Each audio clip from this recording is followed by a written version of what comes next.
Hey everyone, how's it going? Welcome back to the channel, and today we are going to be talking about Session. So Session finally got a big update after a long time, and they just dropped the brand new free flow update along with a new DLC called LA. The devs even released a video going over all the changes in the DLC. So if you want all the details, make sure to check out their official website. I've linked down in the description. Alright, let's talk about Session. But before that, I need to address something real quick. I've been playing a lot of Skate lately, and honestly, I was having a blast until this latest Halloween event dropped. I gotta say, it feels pretty lackluster. And seriously, what's up with the mask price? $7 for a single mask. Session gives you an entire DLC, a new map, and cosmetics for about the same price. I've also been feeling pretty burnt out with Skate lately. Everybody is doing the same exact challenges. My feed is filled with recycled, big gap, and fly over the map, clips over and over again. I loved those kind of challenges back in Skate 3 because they were rare, actually felt fun. But now with Skate being out, everyone's doing them and they lost their charm. You know how it is, when you see something too much, it just stops feeling special. Not everyone might feel that way, but for me, the burnout is real. And honestly, you can't really blame the players. Skate kind of encourages unrealistic gameplay. You can see it in the design choices. Skate 3 had massive gaps, but not everywhere. The maps in Skate 3 encourage realistic gameplay, but parks like Super Ultra Mega Park or the Culvert were designed for the wild over the top stuff. So there was a nice balance. Realistic skating around the city and then crazy stunts in the parks. Plus the maps made sense. The big gaps felt like natural parts of the environment, like the observatory, the university ditch, and the double bridge gaps. But in Skate, the map design just feels kind of bland. A lot of it looks like random wooden ramps thrown together instead of being part of a believable world. Because of that, the unrealistic challenges don't really hit the same. So I figured, alright, maybe it's time to switch things up and play more realistically. I mean, Skate has great animations and trick variety.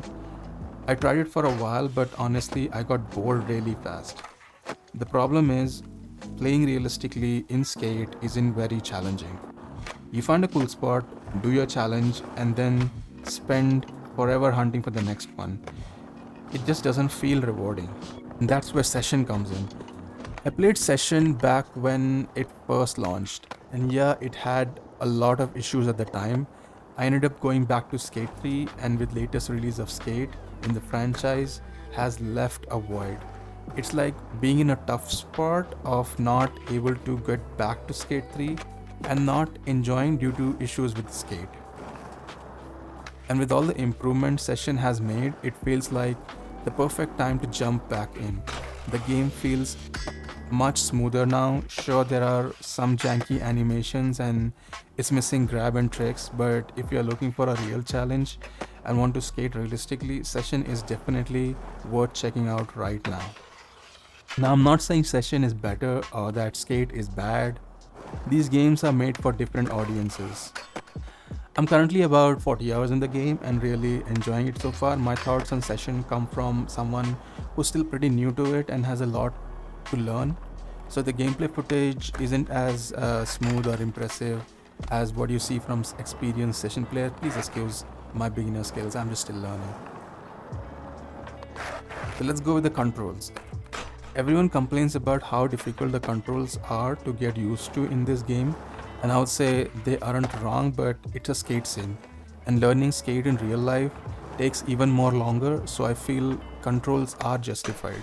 In my opinion, it's one of the best because it really makes sense using both thumbstick. For example, if you are skating goofy, your left thumbstick can be your left leg and your right thumbstick being your right. So now you push the thumbstick in the same motion you would perform a trick in real life. This setup can get a little confusing for people who are new to the game, or especially when you're playing Switch. So best way to go about this is use front and back foot setup. So no matter the stance, the left thumbstick represents the front foot and the right represents the back. Video editor. is the best one among all the skate games that I have played so far. It has 7 filter options, camera keyframes, and the final result looks way more aesthetic and smooth. It's fun to just spend 30 minutes or so just to get the best footage in session. I have yet to explore in-depth option, but as much as experience I have with it, it's fun to play around. Session Skate Sim truly captures the essence of real skate culture. From authentic brands and gritty city spots to the detailed skate parks and raw urban architecture, every location feels handpicked for creativity, encouraging players to explore, discover location, and craft their own lines and personal challenges. That's all the time I have got for today's video. In future episodes, I'll be showcasing more tricks, lines, and talking as I play and sharing tips and things I pick up along the way as I progress. If you enjoyed the content, don't forget to drop a like. It really helps me out. Also, I would like to know, do you play session or you are new to the game? Let me know your thoughts on it, and if you have tried the new DLC, tell me what you think.